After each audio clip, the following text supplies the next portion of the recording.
Dari pantauan PAL TV di hari Begawi, sepanjang Jalan Merdeka sejumlah kendaraan terutama kendaraan roda 4 terpantau parkir di bahu jalan sampai berlapis. Padahal area ini pusat perkantoran pemerintah Kota Palembang yang setiap hari mobilitas masyarakat tinggi. Tentunya menghambat arus lalu lintas. Bahkan tidak jarang kemacetan sering terjadi di jalan ini. Menurut Kepala Dinas Perhubungan Kota Palembang, pemerintah lagi melakukan koordinasi dengan pihak Kodam terkait lahan parkir yang bakal dipakai oleh pegawai pemerintah Kota Palembang dan berharap permasalahan lahan parkir ini cepat selesai.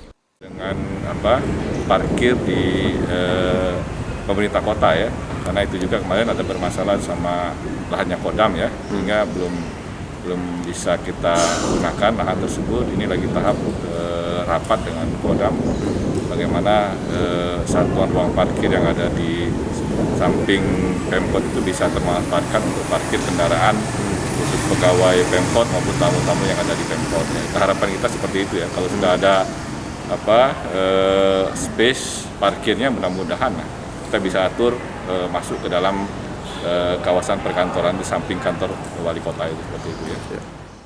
Selain itu, Dinas Perhubungan Kota Palembang bakal rutin nertib ke parkir liar di Kota Palembang dan masyarakat diminta untuk memarkir ke kendaraan di tempat parkir yang sudah disediakan.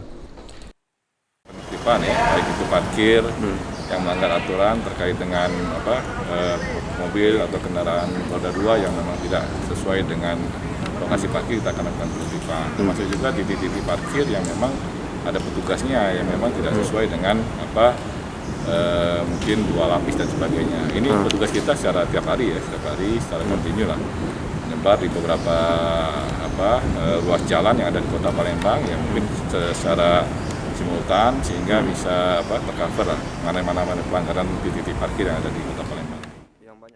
Abidin Riwanto, PAL TV.